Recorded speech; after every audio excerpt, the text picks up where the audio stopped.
This video that we couldn't see the other week, I know that Central Baptist Association doesn't mean a lot to a lot of you because we're not involved in a lot of their activities, but actually they are a very important part of us, and we get a lot of help when we need it from the association through things like training for all the safeguarding things that we do. We get support for ministry from the regional ministers, and lots of other ways in which the association can bring life and support to local churches. And they've had a big change of regional team recently. Jeff Colmer and the other 3 regional ministers finished. They all retired at the same time, 4 of them. And they've now appointed a new team of 4. They appointed the last 2 a couple of weeks ago. So there are 2 men and 2 women on this team. And Lisa Kerry is the team leader. And there's a video where Lisa talks about her role. And I think it is important for us to know who it is that if the church needs support, if the church needs encouragement and help, or if the ministers need help and support, who do they go to? Well, Lisa and her team would be the people who fulfill that role. So we're going to watch this, and then I'm going to pray, and then we're going to do our offering.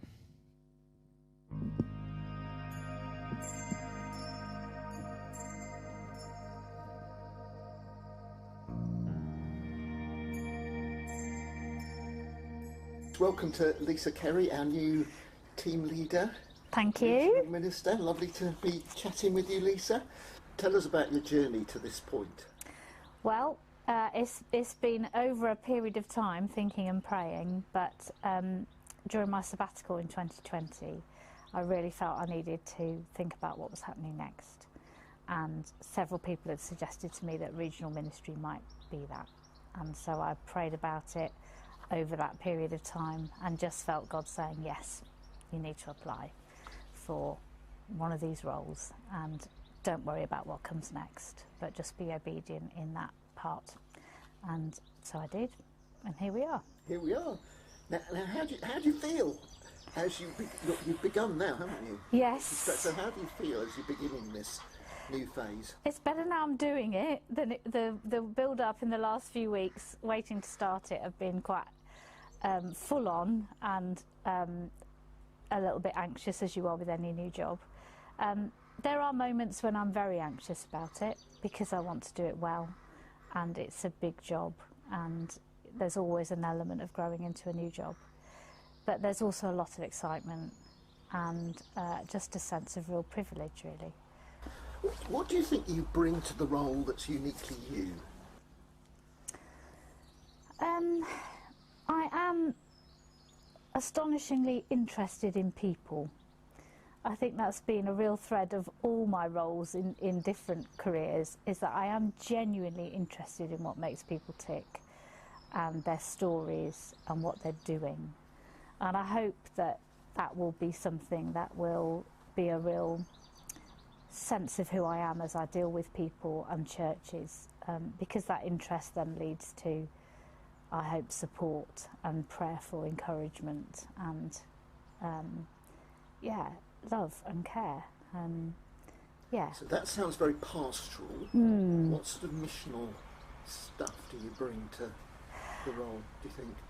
I think I am passionate about the missional stuff that any church can do, because I think we can all get very daunted, can't we, about the fact that, you know, we hear about something wonderful going on in a church somewhere and it sounds fantastic, but our first thought is, yeah, but we couldn't do that because we've only got this, or we've only got this, so many people. So I'm passionate about missional things that anybody can do, and I think that is about knowing your own church, isn't it, and knowing your own situation, and the one thing that God is asking you to do, to be you as the church that you are. Can you give us an example?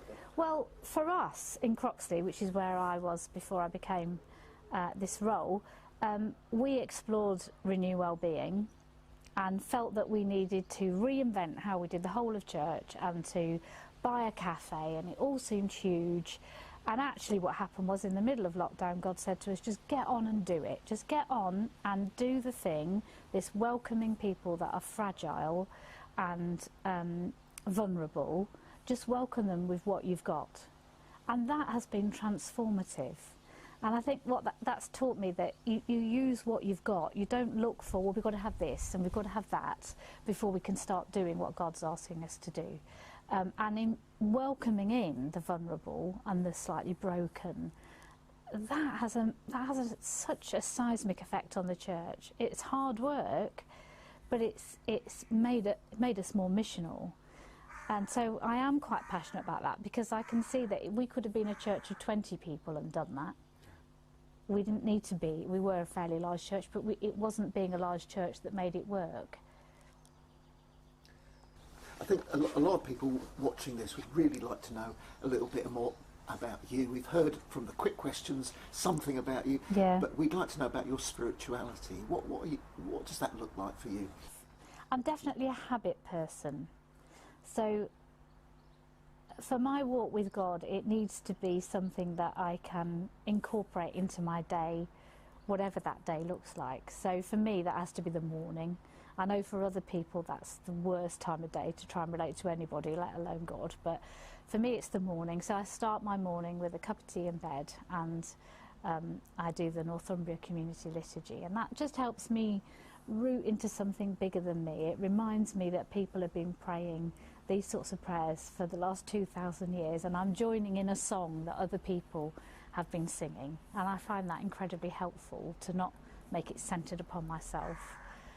And then I do use Bible reading notes, because I need someone else to speak into my life. I'm not very sufficient, if you like, even though I spend a lot of my life reading the Bible. At that point in my day, I find it helpful for someone else to speak in to what the Bible's saying, and to kind of nudge my thoughts along at that time in the morning. So is there something that you sense that God is saying to you, to us now? There's been a couple of things, actually. So in my Bible readings last week, I was in the book of Ezra, which is not a place we go to terribly often. I tend to go to Nehemiah because he was a bit more of an approachable character, nicer, frankly.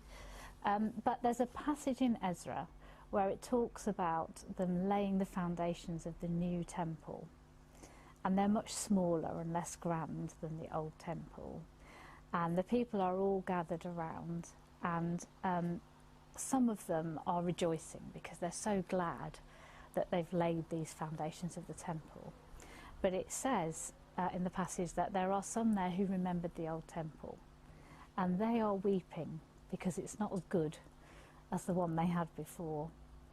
And for me, that speaks profoundly into the state we find ourselves in post-COVID, in that for some of us, we're welcoming the change that seismic event brought for us. You know, it's changed the way we do church, it's got us all online, it's given us a freedom. And for some of us, we're more adventurous and we want to grab hold of that, and we're rejoicing that we can start again. And the fact that it looks different makes it even more exciting. But for others of us, we're really, really mourning what we've lost still. And the important thing, I think, from that passage is that both of those things, the passage says that both of those noises rose to heaven, and the people around them couldn't tell the difference between the two. And it seems to me that both those positions are worship, in the sense that we are treasuring what's been before, but we are also rejoicing at what the new thing is that's coming. And as human beings, we have a bit of that in any newness, don't we? We mourn what we've lost, but we also want to rejoice for what's coming. So that has been a really important scripture for me, literally in the last week. But the other one, again in the Old Testament, is one that my spiritual advisor gave me just this last week, and it's the passage where Elijah and Elisha are preparing for Elijah to leave. And the other prophets say to Elijah, it's in 2 Kings chapter 2, say, are you aware, Elisha, that today's the day that Elijah's going to leave? And his response is, yes, but please don't talk about it. And there's this element of denial, and that motif happens a couple of times. And I think, you know, often we are in denial about big change, aren't we? And I think for me, you know, the thought of moving into a change of role, for the CBA, moving into a huge change of personnel, there is an element of, let's not talk about it, let's not think about what it's going to be like when Colin and Stephen and Jeff are not there, because that seems just too big a change. But we have to accept that change, and God is doing a new thing. And when Elijah leaves his cloak for Elisha, and Elisha goes back over the river, and he asks this question, where is the God of Elijah? And he picks up the cloak. And of course the answer is that the God of Elijah hasn't gone anywhere at all, and that the power is still there because it wasn't Elijah's, it was God's. And that is incredibly comforting for me. It was a really wise thing for my spiritual director to share with me, because it reminds me that this is all about God. It's not about who is in the role, it's about what God can do. But it's also about human beings being frightened of change, and I love that line of, don't talk to me about it, I don't want to think about it, because that is how we respond, isn't it, often to change.